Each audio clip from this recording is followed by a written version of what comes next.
प्रणाम। मैं वैद्य अरविंद पाठक पुणे महाराष्ट्र से आज आप लोगों को शोष निदान जो है राज्यक्षमा, कल हम लोगों ने चरक संहिता से चिकित्सा स्थान से शोष निदान देखा था। लेकिन अभी जो निदान है उसको ही हम और अच्छे से इलेबोरेट करके निदान स्थान में से देखते हैं। तो निदान स्थान में इसको राज्यक्षमा न बोल के शोष निदान बताया है। इसका बहुत महत्व रहता है। शोष का मतलब है कि सारे धातुओं का सूखना, शोष का मतलब है कि शोषण होना। तो राज्य अक्षमा में क्या होता है कि सारे धातु जो रहते हैं वो सूख जाते हैं, इसलिए इसका नाम शोष निदान है। तो इसका छठवां अध्याय जो है निदान स्थान में वो मैं बता रहा हूँ। तो ऐसा बता रहे हैं कि अथात शोष निदानम व्याख्या से इतिहास महा भगवान आत्रेय। अब इसके बाद शोष निदान की व्याख्या करेंगे। ऐसे ही भगवान आत्रेय जी ने अपने शिष्यों लोगों को बताया था। तो इन्होंने यह बताया कि कुष्ठ रोग और शोष दोनों की उत्पत्ति, चक्रपाणी जी बोलते हैं कि दोनों की उत्पत्ति कृत युग में हुई थी, मतलब सतयुग में हुई थी। और उत्पत्ति साम्यता के कारण, मतलब एक साथ ही शोष रोग भी हुआ था और कुष्ठ रोग भी हुआ था। इसलिए कुष्ठ के बाद यहाँ पर इन्होंने शोष रोग का राज्यक्षमा के बारे में बताया है। अब इसके तीसरा नंबर का श्लोक देते हैं। इसमें चार हेतु बताए हैं कि क्या कारण से शोष रोग होता है या राज्यक्षमा होता है। ऐसा बता रहे हैं कि यह खलु चत्वारि शोषस्यायताननानि भवन्ति तद्यथा साहसम संधारणम क्षयो विषमाशनम मिति। इसका मतलब यह है कि शोष के चार आयतन होते हैं। चार हेतुओं का अगर सेवन किया जाए तो राज्यक्षमा हो जाता है। पहला है अति साहस करना, फिर उसके बाद में है वेगों का धारण करना, जो अधारणीय वेग है उसको रोकना। उसके बाद में क्षय होना, धातुओं का क्षय, अनुलोम क्षय प्रतिलोम क्षय। और चौथा है विषमाशन होना। कल हम लोगों ने चर्चा किया था, लेकिन ये जो निदान स्थान का संप्राप्ति है हेतुओं का सेवन करके, वह जानना बहुत जरूरी है, इसलिए मैं इसको निदान स्थान से पढ़ा रहा हूँ। उसके बाद में चौथा नंबर का श्लोक है, इसमें हेतु बताया है और उसके बाद में संप्राप्ति किस तरह से घटित होती है यह बताया है।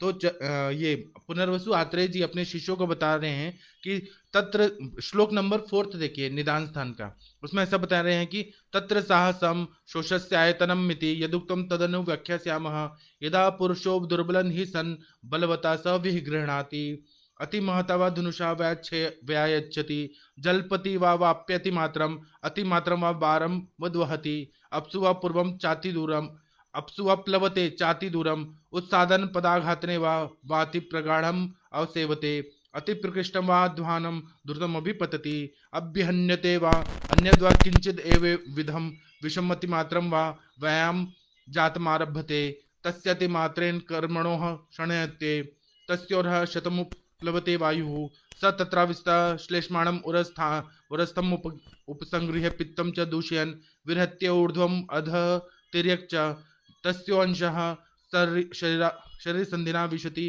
तेनास्य जृम्भांगमर्दो ज्वरश्चोप्स जायते यस्त्व आमाशमुपहति तेन रोगा भवन्ति उरस्य अरोचकश्च यः कंठमपि प्रद्यते कंठस्त्वेनोध्वंसते स्वरश्चावसीदति यः प्राणवानि स्रोतांसि अन्वेति तेन श्वासः प्रतिशायश्च जायते यः शिरस्य वतिष्ठते शिरस्तेनोपहन्यते तत्र क्षणश्चैव ओरसो विषमगतिच्वाजवायुः कंठस्य चोध्वंसनात् कासः सततमास्य संजायते स कास प्रसंगा दुरस्ति शते शोणितं स्थिवति शोणित गमनश्चास्य दौर्बल्यमुपजायते एवमेते साहस प्रभवाः साहसमुपद्रवाः स्पृशन्ति तत्र च उपशोषणे रतिरुपद्रवेरुपद्रुतः शनैः चन्द्रुपशुष्यति तस्मात् पुरुषो बलमतिमान् बलमात्मानः समीक्ष्य तदनुरूपाणि कर्माण्यारभ्यत कर्तुः बलसमाधानमिश्रणं शरीरमूलस्य पुरुष इति भवति चात्र साहसं वर्जित कर्म रक्षत जीवित मात्मनः जीवन ही पुरुषस्तुष्टम कर्मणः फलमश्नुते।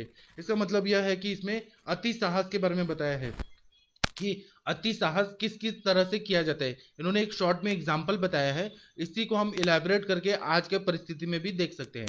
इन्होंने बताया है कि साहस जो है, अति साहस करना शोष का हेतु होता है। अगर हम लोग अपने एनर्जी से ज्यादा एनर्जी खर्च करके अगर हम लोग बहुत ज्यादा शरीर को आयास करा रहे हैं तो उसकी वजह से शरीर में जितनी भी धातु है वह क्षीण हो जाती है और शोष को प्राप्त करती है। वह संप्राप्ति किस तरह से घटित होती है यह बताया है कि जब दुर्बल पुरुष है वो बलवान के साथ युद्ध करता है। आप लोगों ने वो एक मूवी देखा था, तुझमें रब दिखता है, जो एक मूवी है जिसमें शाहरुख खान जापानीज सुमो के साथ लड़ाई करने लगता है। तो उसी तरह से अगर कमजोर इंसान है और वो अपने से बहुत बलवान पुरुष के साथ युद्ध करने लगता है या फिर बहुत बड़े धनुष को खींचता है। पहले के जमाने में धनुष, तलवार और भाला गदा यही सब होता था।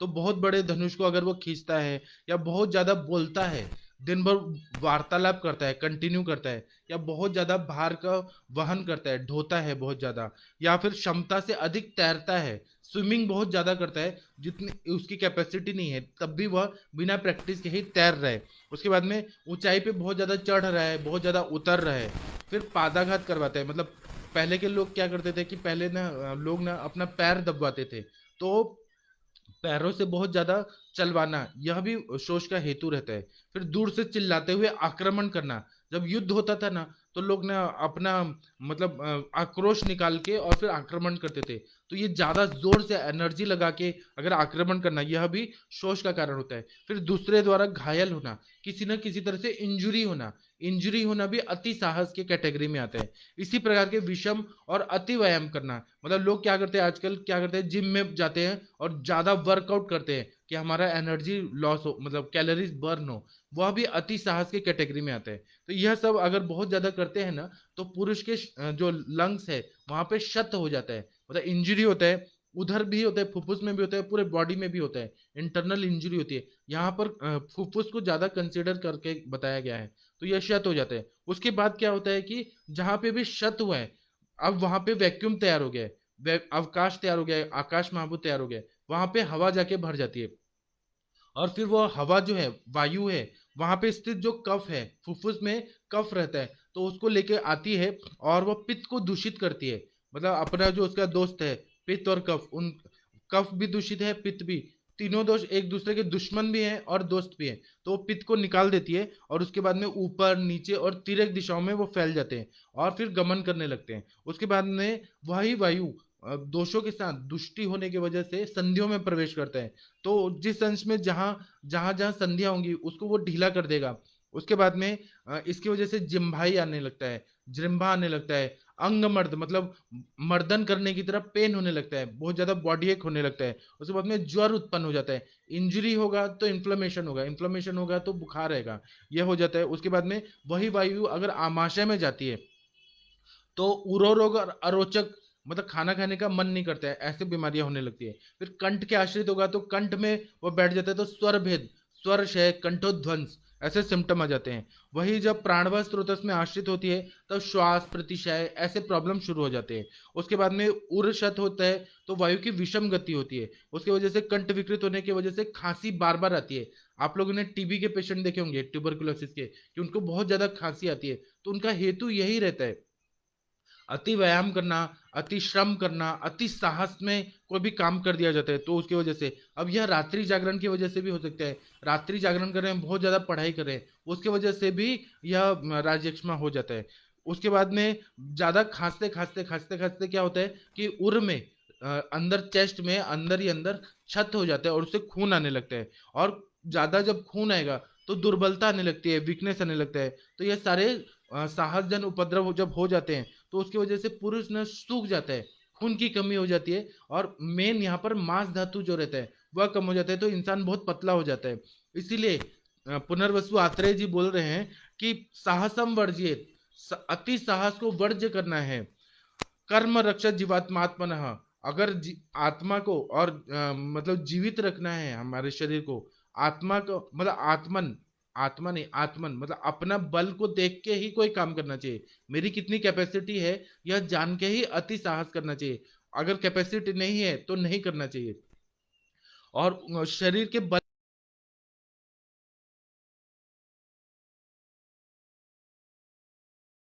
पैसा है कौड़ी है, उसका उपभोग कर सकते हैं। अगर शरीर ही आपका कमजोर है तो आप कुछ नहीं कर सकते हैं। इसीलिए ना अपने जीवन की सुरक्षा करना बहुत जरूरी है।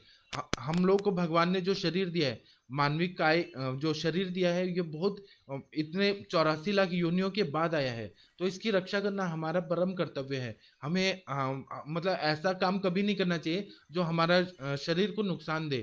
क्योंकि अगर शरीर बीमार पड़ गया, शरीर को राजयक्ष्मा हो गया, तो कोई भी नहीं ठीक कर सकता, अच्छा से अच्छा डॉक्टर इलाज कर सकता है, लेकिन शरीर अगर रिकवर नहीं हुआ तो मृत्यु हो जाएगी या फिर वैकल्यता आ जाएगा। इसलिए ना शरीर की रक्षा करना चाहिए, और जीवित व्यक्ति ही कर्मों को इच्छित फल प्राप्त कर सकता है। आपका शरीर स्वस्थ है, आप दीर्घायु बनेंगे, आप अपने कर्म अच्छे कर सकते हैं, आप खुश रह सकते हैं, आप अपने जो आपने मेहनत से अर्जित किया हुआ धन है उसका उपभोग कर सकते हैं। इसलिए ना शरीर की रक्षा हमेशा करना चाहिए। इसके बाद में सातवां नंबर का, छठवां और सातवां नंबर का श्लोक देखिए। इसमें वेगों का धारण करने वाला हेतु है, उसके बारे में विस्तार से बताया। उसमें ऐसा बताया है कि संधारणम शोषस्यात्तनमिति यदुक्तं तदनु व्याख्यास्यामः। यदा पुरुषो राजसमीपे भर्तु समीपे वा गुरोर्वा पादमूले दूतमवसम्मन्यं वा सतां समाजं स्त्रीमध्यं वा समनुप्रविश्य यानिर्वा अप्याचा अप्यचावरेचरिर्भियान् भयात् प्रसंगाधीमत्वात् घृणितत्वात् ऋणत्यागतान् वातमूत्र पुरुष वेगान् तदा तस्य संधारणात् वायुः प्रकोपम् आपद्यते। स प्रकुपितः पित्तश्लेष्माणो समुद्रो ऊर्ध्वः अधः तिर्यक् च विहरति। तस्य शेषां विशेषेण पूर्वशरीरार अवयव विशेषं प्रविश्य शूलमुपजनयति भिनक्ति पुरुषम् उपशोषयति वा पार्श्वे चातिरुजति अंसावमृणाति कंठमुरश्चा अवधमति शिरश्चोपहन्ति काशं श्वासं ज्वरं स्वरभेदं प्रतिशयं चोपजनयति। ततः स उपशोषणेरुपद्रुते शनैः शनरूपशुष्यति। तस्मात् पुरुषो मतिमान्यात्मात्मनः शरीराश्वेव योगक्षेमकरेषु प्रयतेत विशेषणः। शरीरं ह्यस्य शरीरमूलस्य पुरुषो भवति। भवति चात्र सर्वमन्य परित्यज्य शरीरमनुपालयेत् तद्भावेश भावानम सर्वभाव शरीरिणाम। ये जो सातवां श्लोक है ना, यह सबसे इंपॉर्टेंट है। इसके बारे में मैं बता रहा हूँ। इसमें बता रहे हैं कि जब ना कोई भी व्यक्ति है वह राजा के समीप रहता है, तो पहले जब राज्यसभा लगती थी तो कंटिन्यू बैठना पड़ता था, तो वहां पर अलाउड नहीं था कि अगर मल मूत्र आया है तो आप जाइए। इसी तरह से आजकल कोई कॉन्फ्रेंस में बैठे हैं और बहुत ऐसा मीटिंग हो रहा है, तो उसमें अगर मल और मूत्र का वेग आया तो हम लोग नहीं जा सकते हैं। तो इसी तरह से अगर वेगों को धारण कर रहे हैं या फिर स्वामी के समीप हैं या गुरु के पास हैं, तो गुरु के पास हम कैसे बोलेंगे कि हमें यूरिन पास करके आना है। और या फिर दूध सभा में जहां पर जुआ खेला जाता था उसमें, या फिर सज्जनों के मंडली में बैठे हैं जहां पर बहुत बड़ा बड़ा कॉन्फ्रेंस हो रहा है, या ऊंची नीची सवारियों को चलते हुए अगर हम बहुत ज्यादा ट्रैवलिंग कर रहे हैं, पहले कैसे ऊंट वगैरह, ऊंट पे लोग जाते थे, घोड़े पे जाते थे, तो फिर कहीं भी जाके स्टूल पास नहीं कर सकते थे, मोशन नहीं पास कर सकते थे, क्योंकि ना ऐसा लगता था कि भय होता था कि कहीं उतर के कैसे करें। तो ट्रैवलिंग जब ज्यादा होता था या फिर घिन की वजह से वहां वॉशरूम नहीं होता था, या चलते हुए पानी का प्रॉब्लम होता था, किसी ना किसी तरह से आज के परिवेश में भी देखें तो अगर पब्लिक टॉयलेट है सब जगह या टॉयलेट ही नहीं है, तो उसकी वजह से या लज्जा की वजह से या स्त्रियों के मध्य में बैठे हैं और कोई कॉन्फ्रेंस हो रहा है, इसी तरह से वात मूत्र पुरुष अगर आ रहे हैं और उसको रोक के रख रहे हैं। अपान वायु का भी बहुत अच्छा यहाँ रोल रहता है। अगर अपान वायु निकलना चाहती है और उसको बहुत देर तक कंट्रोल करके रखेंगे, तो वह ना क्या करता है कि विगुणित होके धातुओं का शोष करता है। तो इस तरह से पुरुष की वायु जो होती है ना वो प्रकुपित हो जाती है। फिर क्या होता है कि यह जब वायु प्रकुपित हो गई है, अपान वायु मल को भी निकालती है, मूत्र को भी निकालती है और वायु के स्वरूप में भी होती है। अगर इसको वह नहीं निकाल पा रही है, विगुणित हो जाएगी, तो ऊर्ध्व मार्ग में, अधः मार्ग में और तिर्यक मार्ग में उल्टा पुल्टा कहीं भी जाके उसका मूवमेंट होने लगेगा। उसकी वजह से क्या होगा कि वो जिस जिस भाग में प्रवेश करेगी वहां वहां पे दर्द होने लगेगा। कल मेरे पास एक पेशेंट आई थी, उन्होंने मल मूत्र ये सारे वेगों को रोका था। उनका फिर ऐसे बता रही थी कि 3 दिन से उनको ना मल भी नहीं निकल रहा था और पेट में ऐठन हो रही थी, क्वालिकी पेन हो रहा था, और जो खाना खा रही थी वो सब वॉमिट होके निकल रहा था। तो यह धारण करने से, मल मूत्र और पुरुष को धारण करने से बहुत, मल मूत्र और वायु को धारण करने से बहुत सारे कॉम्प्लिकेशन हो जाते हैं। तो अगर वह धारण किया तो क्या क्या कॉम्प्लिकेशन होते हैं, तो वो बता रहे हैं कि पुरुष का भेदन कभी अतिसार हो जाएगा या पुरुष सूख जाएगा, पुरुष शुष्कता हो जाती है, शुष्कता होती है तो मल नहीं निकल पाता है। और उसके बाद में पार्श्व में अधिक वेदना होने लगती है, मतलब छाती में आगे पीछे बहुत ज्यादा पेन होने लगता है, और फिर कमर में दर्द होने लगता है, कंधे में बहुत ज्यादा पेन होने लगता है, उसके बाद में छाती और गले में दबाने की तरह बहुत ज्यादा पेन होने लगता है, उसके बाद में खांसी आती है, सांस फूलता है, उसके बाद में आवाज बैठ जाती है और सर्दी बहुत ज्यादा होता है। प्रतिशय के पेशेंट अगर देखेंगे ना तो क्लिनिकली आप देखेंगे तो पुरुष वेग को धारण करने से ही उत्पन्न होता है। उसके बाद में शरीर शोषक इन उपद्रवों से युक्त होने पर शरीर जो है वो धीरे धीरे सूखने लगता है, इसीलिए बलवान जो बुद्धिमान पुरुष है उनको ये चाहिए कि वेगों को धारण न करे और वेगों को अपने टाइम पे निकाल दे। जब भी नेचुरल अर्जेस आ रहे हैं, बॉडी का एक सिस्टम है, मैकेनिज्म है, बॉडी एक मशीन की तरह है, वहां पे वेस्ट चीज जो है वो निकलना ही चाहिए टाइम पर। अगर वह नहीं निकल रहा है तो फिर वह शरीर में टॉक्सिन पैदा करेगा और वो टॉक्सिन जो है वो रस रक्त मांस में दस्ती मज्जा शुक्र उसमें जाके व्याधियां उत्पन्न करेगा, दोष दुष्य सम्मूर्छना करके व्याधि उत्पन्न करेगा। इसलिए वेस्ट प्रोडक्ट जो टॉक्सिन बॉडी से वेस्ट निकल रहा है उसको टाइम पे निकाल देना चाहिए। इसीलिए ऐसा बोल रहा है कि जो शरीर के योग क्षेम कारक वस्तु हैं उसके लिए प्रयत्न करना चाहिए इंसान को कि हर समय हमारा शरीर अच्छा रहे, स्वस्थ रहे। क्योंकि शरीर जो है वह ही मूल है। अगर शरीर अच्छा है तो सब कुछ अच्छा है। इसलिए ऐसे बोला है कि श्लोक नंबर 7वां देखिए, सर्वम मन्यत परित्यज्य शरीर मनु पालित। सब कुछ त्याग करके शरीर की रक्षा करिए। आपके पास बिजनेस है, आपके पास पैसा है, आपका जॉब है, सब कुछ छोड़िए, पहले शरीर की रक्षा करिए। परित्यज्य शरीर मनु पालित, सर्वमन्यत परित्यज्य शरीर मनु पालित। क्यों? तद भावे ही भावानम सर्वा भावा शरीरनम। क्योंकि शरीर है तो सब कुछ है। यह आयुर्वेद का बहुत ही इंपॉर्टेंट सूत्र है। इसलिए ऐसा बोल रहा है कि सारे सांसारिक विषयों को छोड़ दीजिए और शारीरिक स्वास्थ्य की ओर ध्यान दीजिए। और क्योंकि शरीर है तो सब कुछ है। शरीर का अभाव हो गया, आप रोगी हो गए, आपका व्याधिग्रस्त हो गए, तो सभी चीज का सब चीज नष्ट हो जाएगा। यह सबसे इंपॉर्टेंट है। और देवता लोग जो हैं, गंधर्व हैं, यक्ष है, यह सभी मनुष्य शरीर का ही कामना करते हैं। उन्माद रोग में आप देखेंगे तो ऐसा है कि पितृ ग्रह आक्रांत करते हैं, गंधर्व ग्रह आक्रांत करते हैं और यक्ष ग्रह आक्रांत करते हैं। मनुष्य शरीर में लेने के लिए देवता लोग भी तरसते हैं। इसलिए तो श्री रामचंद्र भगवान का जन्म हुआ मनुष्य रूप में। श्री कृष्ण भगवान ने मनुष्य रूप में ही सारे लीला दिखाए। क्यों? क्योंकि मनुष्य शरीर जो है वह 84 लाख योनियों के बाद आता है। और जो मनुष्य शरीर में जो भी इंद्रियों का जो सुख मिलता है वह ऐसे कहीं नहीं मिलता है। इसका बहुत बहुत ही इंपॉर्टेंस है।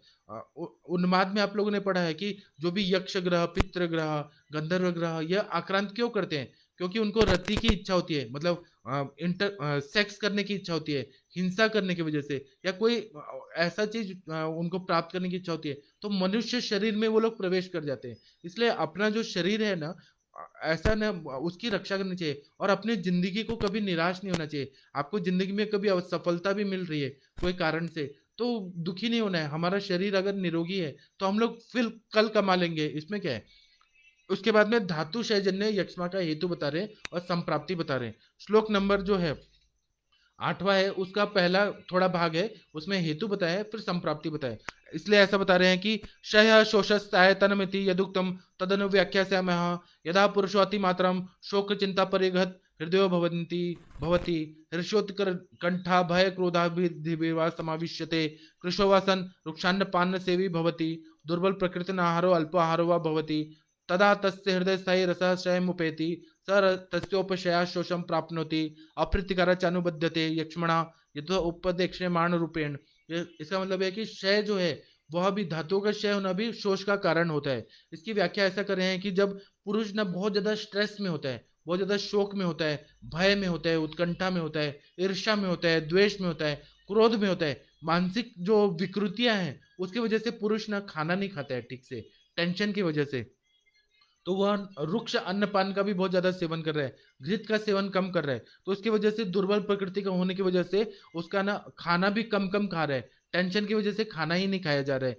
तो जो हृदय में जो रस धातु है, रस व स्त्रोतस का मूल स्थान हृदय है, तो वह हृदयस्थ जो रस धातु है उसका क्षय होने लगता है। और उसकी वजह से जो 3 न्याय से हमको आहार ये मिलता है, आहार रस मिलता है, केदार कुल्य न्याय, खले कपोत न्याय और शीर दधि न्याय। इससे आहार रस का पोषण दूसरे धातुओं को नहीं हो पाता। इसलिए अच्छा रस रक्त मांस में दस्ते मज्जा शुक्र यह नहीं बन पाता है, इसलिए धातुओं का क्षय होने लगता है। विशेषता मांस धातु का बहुत ज्यादा क्षय होता है और इसीलिए उसमें क्या है कि और यक्ष्मा का अनुबंध हो जाता है।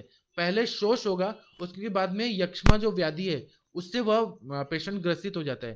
तो इसमें 8वां नंबर का श्लोक में बता रहे हैं कि यदा वह पुरुषो अति हर्षादित प्रसक्त भाव स्त्रीषु अति प्रसंगम आरभते तस्याति मात्र प्रसंगादेतः क्षयमेति क्षयमपि चोपगच्छति रेतसी यदि वा मनः स्त्रीभ्यो नैवस्य निवर्तते तस्य चाति प्रणीतस्य संकल्पस्य मैथुनामापद्यमानस्य शुक्रम प्रवर्तते अतिमात्रोपक्षेण ऋतस्त्वात् तथास्य यच्छमान शरीरस्यैव धमनिरोप्रविश्य शोणितवाहिनीत्या वाहिनीस्ताभ्यः शोणितं प्रत्यावति तच्छुक्रशयादस्य पुनः शुक्रमार्गेण शोणितं प्रवर्तते वातानुसृतलिङ्गम् अथास्य शुक्रशयात् शोणितं प्रवर्तनाच्च सन्ध्या शिथिली भवन्ति रोक्षमुपजायते भूयः शरीरं दौर्बल्यामाविक्षति वायु प्रकोपमापद्यते स प्रकुपितो वार्षिकं शरमनुसर्पनुदीर्य श्लेष्मपित्ते परिशोषयति मास शोणिते प्रत्यावते श्लेष्मपित्ते सनुजति पार्श्वे अवमृद्यात्यंसो कष्टमुध्वंसति शिरः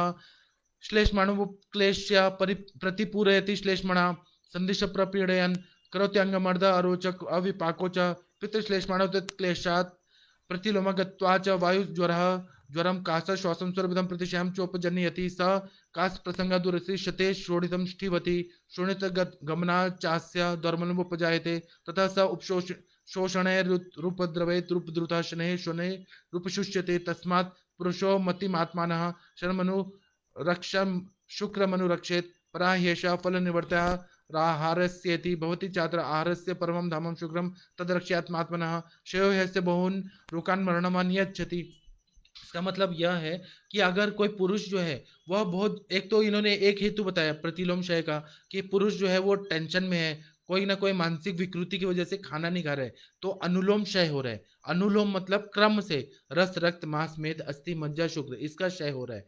दूसरा प्रतिलोम क्षय के बारे में बता रहे हैं कि अगर पुरुष जो है वह स्त्री का सेवन ज्यादा कर रहा है, स्त्रियों में ही बहुत ज्यादा रहता है, जिसको हम लोकल भाषा में बोलते हैं स्त्री लंपट है, स्त्रियों में ही उसका मन ज्यादा लगता है, तो उसका जो शुक्र है वह रोज रोज निकल जाएगा। या फिर पॉर्न वीडियोस देख रहा है या फिर एडल्ट वीडियोस देख देख के शुक्र बहुत ज्यादा निकल रहा है, वह स्त्रियों के ही मन में उसका कंटिन्यू 24 घंटे स्त्रियों के बारे में ही हो रहा है और उत्तेजित होके शुक्र निकाल रहा है, तो उसकी वजह से सारे जो प्रतिलोम क्षय यह शुरू हो जाता है। मतलब पहले शुक्र निकलेगा तो अब मज्जा भी क्षय होगा, फिर मेद भी होगा, मांस भी होगा, रक्त भी होगा, रस भी होगा, फिर धातुओं का क्षय होना शुरू हो जाएगा। और अत्यधिक मैथुन करने का वो संकल्प लेता है, और कितना भी मैथुन करता है, अग्नि को बढ़ा दिया तो अग्नि प्रज्वलित ही होती है, उसको एक बार लगता है कि मैं मैथुन कर लूंगा तो मन शांत हो जाएगा, ऐसा नहीं होता है, वो कंटिन्यू रहता है। मैं आप लोग को एक केस बताता हूँ। 2004 में मेरे पास एक पेशेंट आए थे, मुस्लिम थे, उनकी नई नई शादी हुई थी, तो वो मेरे पास आए तो वो बहुत ही पतले थे, बहुत ज्यादा पतले थे, उनका ना वेट लॉस बहुत ज्यादा हो गया था, 35 किलो के ही थे। तो वो आए और बोले कि डॉक्टर साहब ये देखिए मेरे पहले का फोटो देखिए और अभी मेरी नई शादी हुई है तो मेरा वेट लॉस सडन हो रहा है।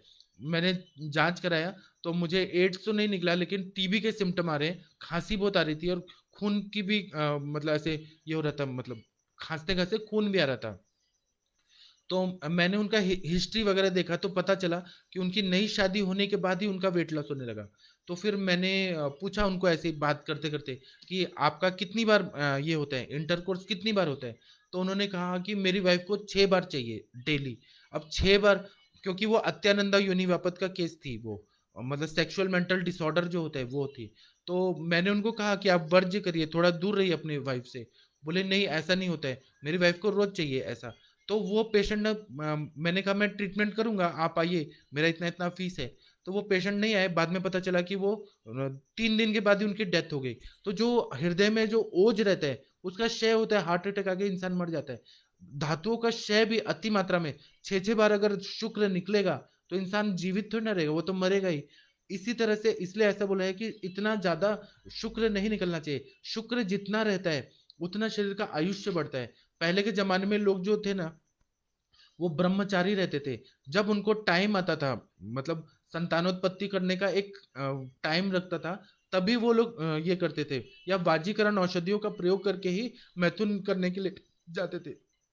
और पूरे टाइम पर वो ब्रह्मचारी रहते थे, जितना ब्रह्मचर्य पालन करेंगे उतना दीर्घायुष्य रहता है। तो ऐसा वर्णन मिलता है कि पहले के जमाने में लोग दूसरे युग जो सतयुग और द्वापर और त्रेता युग में 5 5 हजार साल तक जीते थे लोग। क्यों जीते थे? क्योंकि शुक्र धातु उनका बलवान रहता था। इसीलिए ना शुक्र का रक्षण करना बहुत जरूरी है। इसीलिए ऐसा बोल रहे हैं कि अगर अत्यधिक मैथुन करते हैं तो फिर क्या होता है कि मैथुन करते करते शुक्र का पूरा क्षय हो जाता है, फिर शुक्र निकलता ही नहीं है। और शुक्र तब भी जबरदस्ती निकाला जाए तो रक्त आने लगता है, या फिर प्री मैच्योर इजैकुलेशन, मतलब तुरंत ही आ जाते हैं, ऐसे सिम्टम आ जाते हैं, और रक्तस्राव होने लगता है। और उसकी वजह से शुक्र क्षय की वजह से क्या होता है कि सारी संधियां शिथिल हो जाती है, बैक पेन का प्रॉब्लम होता है, जॉइंट पेन शुरू हो जाता है, शरीर रुक्ष होता है, ड्राइनेस आती है, क्योंकि शुक्र जितना निकलेगा वायु का प्रकोप होगा, धातुओं का क्षय होने की वजह से वायु का प्रकोप होता है, बॉडी में ड्राइनेस आ जाती है, और उसकी वजह से शरीर दुर्बल हो जाता है। पेशेंट जो है वह ओज क्षय की वजह से आंखें नजरें नहीं मिला पाता, वो डरता है हर चीज में, उसको ना ऐसे एंग्जाइटी होती है, बहुत घबराहट होती है। और उसके बाद में वह ना शरीर में कफ और पित्त भी प्रकोपित हो जाता है, अगर धातु का क्षय हो रहा है, वायु का प्रकोप हो रहा है, तो कफ और पित्त भी बहुत ज्यादा निकल जाता है, और मांस और रक्त को वो सुखा डालती है, और कफ और पित्त निकलने लगती है तो पार्श्व में वेदना होने लगती है। जो क्लेविकल ज्वाइंट, क्लेविकल का एरिया है, अंश प्रदेश, वहां पे पीड़ा होने लगती है, कंठ को विकृत कर लेती है, आवाज अच्छे से नहीं निकल पाती है, आवाज बहुत ही मध्यम मध्यम आने लगती है। उसके बाद में कफ को उत्क्लेशित करके कफ से भर देती है, और संधियों में पीड़ा होती है तो अंग मर्द होता है, अरति होता है, मतलब बहुत ज्यादा इरिटेशन होता है, खाना नहीं पचता है, अरुचि होता है, इनडाइजेशन होने लगता है, और उसकी वजह से वायु प्रतिलोम गति का हो जाती है, तो खांसी आएगा, सांस फूलेगा, श्वास होगा, स्वर भेद होगा, उसके बाद में सर्दी होगा, उसके बाद में उरशत होने की वजह से, क्योंकि शुक्र क्षय होगा तो वायु जो है वह छाती में भर जाएगा, और छाती में भरने की वजह से खांसी आएगा, खांसी आएगा, खांस खांस के फिर खून आने लगता है, और फिर रक्त ज्यादा निकलने से इंसान दुर्बल हो जाता है, और फिर शरीर धीरे धीरे सूखने लगता है, और तब भी इतना सूखने के बाद भी उसकी काम वासना जो है वो कम नहीं होती है। काम, तो इसीलिए ऐसा बताया कि अष्ट मैथुन जो रहता है, मतलब स्त्री का संकल्प करना, स्त्री से छुप छुप के बात करना, स्त्री के बारे में सोचना, ये अष्ट मैथुन जो है मन से वह दूर करके, और ऐसे जगह पे माइंड को लगाना चाहिए कि वहां पे हमारा शुक्र ना निकल जाए, इसकी रक्षा करनी चाहिए। शुक्र जो होता है और मन बहुत चंचल होता है, माइंड जो रहता है ना वो चंचल, ऐसा भगवत गीता में कृष्ण भगवान ने बोला है कि मन जो होता है वो बहुत चंचल होता है, और उसको कंट्रोल करना बहुत ही दुष्कर होता है। लेकिन अगर जिन जिन लोगों ने मन को कंट्रोल कर लिया वो जितेंद्रिय हो गए, और जितना इंसान शुक्रवान रहेगा, ओजस्वी रहेगा, उतना उसका उसका प्रभाव रहता है, उसके बोलने में ताकत रहती है। अब जैसे प्रधानमंत्री नरेंद्र मोदी जी को देखिए, वो इतने मतलब ब्रह्मचारी हैं, वो एक बार भाषण देते हैं तो लोग उनका सुनते ही रहते हैं, सुनते ही रहते हैं, उनका एक प्रभाव है। तो इसलिए ब्रह्मचर्य पालन करना चाहिए। और गृहस्थ लोगों के लिए ऐसा नियम है कि जब टाइम है संतानोत्पत्ति के लिए, तभी इसको निकालना चाहिए, शरीर का रक्षा करना बहुत जरूरी होता है। यह भगवान ने जो हमें मानवीय शरीर दिया है, इसमें धातुओं का बैलेंस होना बहुत जरूरी है, अगर इम्बैलेंस होगा तो फिर रोग हो जाएगा। शुक्र जो है, ऐसा चरक संहिता में बताया कि आहार का सत्व रूप है, हम लोग जो खाना खाते हैं तो 30 दिन के बाद शुक्र धातु एक ड्रॉप बनता है, तो इसलिए ना शुक्र की रक्षा हमेशा करना चाहिए, इसके क्षय से बहुत सारे रोग हो जाते हैं। इसके बाद में चौथा कारण है विषमासन, वह करके या फिर वो मैं कल करूंगा, अभी मैं लेक्चर बंद करता हूँ, क्योंकि 30 मिनट का हो गया है। विषमासन क्या हेतु है और पूर्व रूप, और उसके जितने भी रूप हैं, इसका वर्णन हम लोग कल करेंगे। अभी मैं आप लोग का क्वेश्चन आंसर कर लेता हूँ। चरक संहिता को कंटिन्यू नहीं पढ़ना चाहिए, थोड़ा ब्रेक कर करके पढ़ना चाहिए, एक एक सिद्धांत को समझना चाहिए कि इसके पीछे क्यों बताया है ये चीज। डॉक्टर विकास विश्वकर्मा जी प्रणाम आपको सर, आप कल नहीं आए थे, आज आप जरूर आइएगा रात को। वैद्य अखिलेश गुप्ता जी प्रणाम आपको भी। डॉक्टर मांडवी गुप्ता जी प्रणाम आपको। डॉक्टर रंजीत जी प्रणाम आपको। डॉक्टर पायल जैन जी प्रणाम आपको। डॉक्टर श्वेता जी प्रणाम आपको। सभी लोगों को नमस्कार प्रणाम। रजनीश शर्मा जी प्रणाम आपको। रजनीश जी आप कल नहीं आए थे, आज आइएगा रात को इंटरेक्टिव सेशन में। अमित पांडे जी प्रणाम आपको भी। सोनम जी प्रणाम आपको। डॉक्टर सपना जी प्रणाम, गुड मॉर्निंग आपको। निमेश जी पूछ रहे हैं कि सर शरीर सूख रहा है और फेस छोटा हो रहा है, गाल बैठ रहे हैं, आयुर्वेदिक दवाई चालू है फिर भी वजन कम हो रहा है, तो इसमें शायद आपका अनुलोम क्षय या प्रतिलोम क्षय हो रहा है। निमेश जी आप मेरा व्हाट्सएप नंबर पे मुझे बताइए, मैं आपका जो भी है वो मैं सॉल्व करूंगा इसमें। क्योंकि जो आप सिम्टम बता रहे हैं उससे शोष के ही सिम्टम दिख रहे हैं, जो हम लोग का विषय है वही चीज पूरा मैच हो रहा है। डॉक्टर हरजीत सिंह जी प्रणाम आपको। डॉक्टर श्वेता जी प्रणाम आपको। श्वेता जी पूछ रही हैं कि सर आमवत अम्लपित्त कटी शूल में शूल कम करने के लिए क्या दें। आमवत है ना श्वेता जी, तो आप दीपन पाचन दीजिए। अम्लपित्त है तो अम्लपित्त की चिकित्सा करिए, कटी शूल है तो कटी शूल की चिकित्सा करिए। आपको अगर शूल से रिलेटेड है तो वातानुलोमन द्रव्य दीजिए, जैसे आप हरित की चूर्ण दे दीजिए। हरित की चूर्ण जो है वो आमवत में भी काम करेगा, अम्लपित्त में भी काम करेगा, क्योंकि हरित की में बताया है कि अम्लपित्त के लिए बहुत बहुत अच्छी दवाई है। आंवला और हरित की अम्लपित्त की बहुत अच्छी दवाई है। और कटिशूल जब कमर से वायु निकलेगा, अपान वायु निकलेगा, तो कटिशूल में भी आराम होगा। आप इस केस को मेरे से व्हाट्सएप पे पूछ सकते हैं या ग्रुप में पूछ सकते हैं, मैं आपको अच्छे से बताऊंगा। फिर उसके बाद में डॉक्टर मूलचंद्र मौर्य जी प्रणाम आपको। सतविंदर जी शर्मा जी प्रणाम आपको। मैं अपना व्हाट्सएप नंबर देता हूँ, आप लोग मुझे कॉल करके पूछ सकते हैं, आप लोगों को कोई डिफिकल्टी आ रही है तो हम लोग डिस्कस करेंगे। और आज का जो कल्प है वो पुष्प धनवा रस है, वो मैं 6 बजे आप लोगों को पढ़ाऊंगा। दिन में मेरे पास पेशेंट है इसलिए मेरे पास टाइम नहीं रहेगा। आप लोग मुझे बहुत अच्छे लगते हैं, मुझे आप सब लोगों को ना बहुत आगे बढ़ाना है। आप लोग 1 साल के बाद देखिएगा, आप लोग का प्रैक्टिस अच्छा हो जाएगा, आप लोग का जो ग्रंथ का अभ्यास है वो बहुत अच्छा हो जाएगा। मैं चरक संहिता पढ़ाने के बाद अष्टांग हृदय लेने वाला हूँ। और अष्टांग हृदय में ऐसे ही नहीं पढ़ाऊंगा, मैं अरुण दत्त की संस्कृत की टीका वह लेके पढ़ाऊंगा, और हिमाद्री की टीका लेके संस्कृत में बेसिक क्या क्या लिखा है वो मैं बताऊंगा।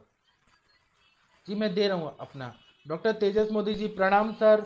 ब्रोंकाइटिस और ब्रोंकियल अस्थमा ब्रोंकोस्टैसिस में क्या डिफरेंस है, आज मैं ये क्लिनिकल इंटरेक्टिव सेशन में मैं बता दूंगा आपको। Doctor Shweta ji thank you, आपको भी मैंने अपना दे दिया। डॉक्टर तेजस मोदी जी साइनोसाइटिस में ये अलग है जी, मैं ये सारा ना आयुर्वेद की दृष्टि से और मॉडर्न की दृष्टि से क्या है अलग वो मैं बताऊंगा। अब मैं लेक्चर बंद करता हूँ। आप लोग का आज का दिन बहुत अच्छा होगा, और आप लोग आज बहुत ज़्यादा पैसा कमाइए, पैसा कमाने पे ज़्यादा ध्यान दीजिए, और शास्त्रोक्त विधि से ट्रीटमेंट करिए। मैं यही शुभकामना देके अभी अपना लेक्चर बंद करता हूँ। प्रणाम।